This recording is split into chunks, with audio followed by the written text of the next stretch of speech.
Hello दोस्तों, मैं हूं मीनल और बायोग्राफी इन हिंदी में आपका बहुत बहुत स्वागत है। आज हम बात करेंगे दोस्तों चाइना के प्रेसिडेंट शी जिनपिंग की। 21वीं सदी में ऐसे बहुत कम नेता हैं जो गुफा में रहे हो, जिन्होंने खेतों में मेहनत की हो, फिर वो सत्ता के शिखर पर पहुंचे हो। 5 दशक पहले जब चीन में सांस्कृतिक क्रांति का तूफान आया हुआ था, उस वक्त 15 बरस के लड़के शी जिनपिंग ने देहात में मुश्किल भरी जिंदगी की शुरुआत की थी। चीन के अंदरूनी इलाके, जहाँ चारों तरफ पीली खाइयाँ थी, ऊंचे पहाड़ थे, वहाँ से जिनपिंग की जिंदगी की जंग शुरू हुई।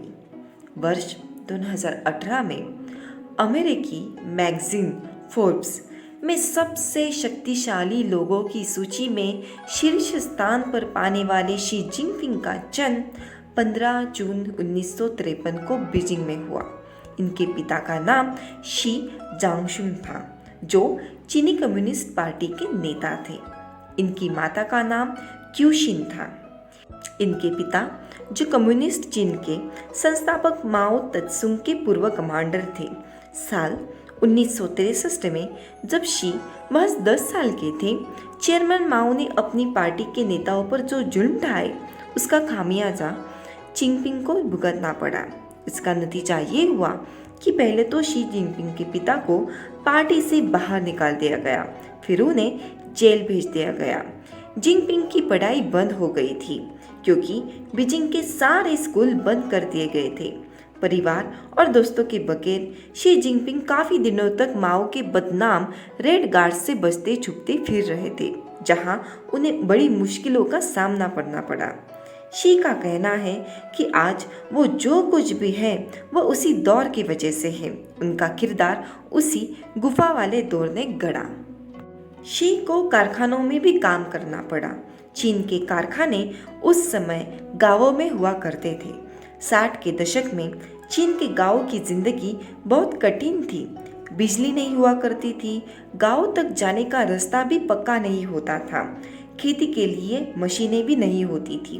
उस दौर में शी ने खाद ढोने, बांध बांधने और सड़कों की मरम्मत करने का काम सीखा था। वो जिस गुफा में रहते थे, वहाँ कीड़े मकोड़ों का डेरा होता था। उस वक्त में वो ईंटों वाले बिस्तरों पर और 3 लोगों के साथ सोया करते थे। उस वक्त खाने के लिए उन्हें दलिया, बन और कुछ सब्जियां मिला करते थे।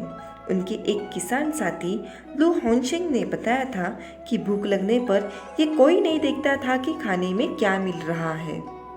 शी 21 साल की उम्र में 7 बार रिजेक्ट होने के बाद 1971 में चीन की कम्युनिस्ट यूथ लीग में शामिल हुए। 1973 से उन्होंने 10 बार चीन की कम्युनिस्ट पार्टी में शामिल होने के लिए आवेदन किया और अंततः 1974 में उनके 10वें प्रयास पर स्वीकार कर लिया गया। कम्युनिस्ट क्रांति के बाद वो कट्टर कम्युनिस्ट बन गए थे। जब जिनपिंग 25 साल के थे, तब उनके पिता की पार्टी में दोबारा वापसी हो गई थी। पिता की मदद से शी ने अपना करियर तेजी से आगे बढ़ाया। 1975 से 1979 तक शी ने बीजिंग के सिंधुआ विश्वविद्यालय में केमिकल इंजीनियरिंग की पढ़ाई की थी और 1942 में उन्हें हेबेई के झेंगडिंग काउंटिंग में झेंगिंग काउंटिंग के उप सचिव के रूप में भेज दिया गया। उन्हें 1983 में सचिव के रूप में पदोन्नत किया गया, जो काउंटी के शीर्ष अधिकारी बने। 1998 से 2002 तक शी ने 2002 में कानून और विचारधारा में डायरेक्ट की उपाधि प्राप्त की। सिंधुआ विश्वविद्यालय में मार्क्सवादी सिद्धांत और वैचारिक शिक्षा का अध्ययन किया। 1999 में उन्हें फुजियान में उपराज्यपाल के पद पर पदोन्नत किया गया। फिर वे 1 साल बाद राज्यपाल बने। 2002 में शी ने फुजियान छोड़ दिया और पड़ोसी झेंगयांग में प्रमुख राजनीति पदों पर आसीन हुए। शी जिनपिंग ने बेहद संघर्षों में अपना बचपन जीते हुए अपने देश का सर्वोच्च पद हासिल किया है। साल 1987 में उन्होंने गायिका पेंग लियुआन से शादी की। वह टेलीविज़न पर जानी मानी महिला है। वह पीपल्स लिबरेशन आर्मी में जनरल के पद पर है। साल 1992 में दंपति की एक लौती संतान हुई। ये संतान एक बेटी है जिसका नाम शी मिंगजे है।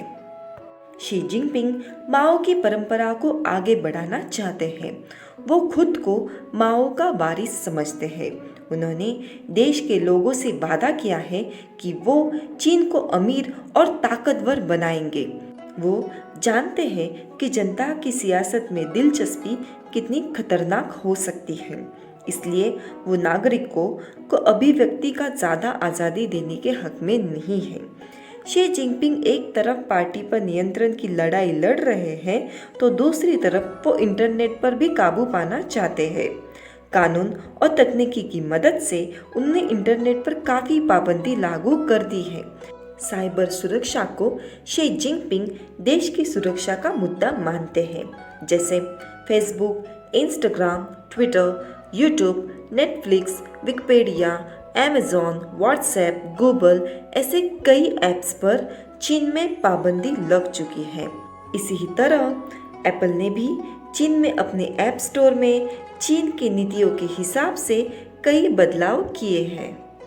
शी जिनपिंग अक्सर अपने नागरिकों को सीख देते हैं कि चीन के अपने जीवन मूल्य को अपनाएं, पश्चिमी सोच से प्रभावित न हो, क्योंकि अगर हम दूसरों की नकल करेंगे तो अपनी पहचान खो बैठेंगे। शी जिनपिंग के राज में मुसलमान, ईसाई, मजदूर कार्यकर्ता, ब्लॉगर, पत्रकार, महिलावादी और वकील सबको जेल भेज दिया गया है। वो आंदोलन करने वालों को सख्त नापसंद करते हैं। वो खुलकर सरकार और पार्टी के खिलाफ बोलने वालों को कतई बर्दाश्त नहीं करते। शी जिनपिंग के राज में जोर जुल्म पर आर्थिक तरक्की का मुलम्मा चढ़ाया गया है।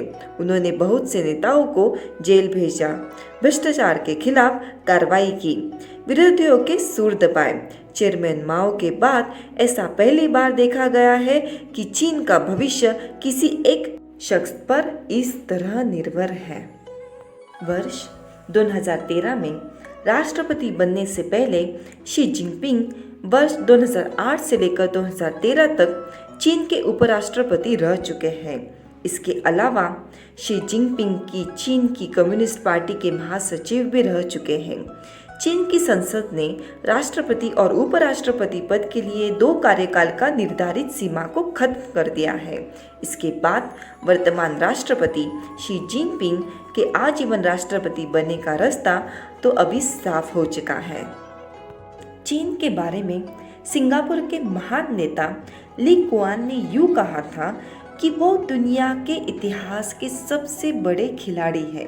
2013 में सत्ता में आने के साथ ही शी ने चीन को सबसे बड़ा खिलाड़ी बनाने की ठान ली थी।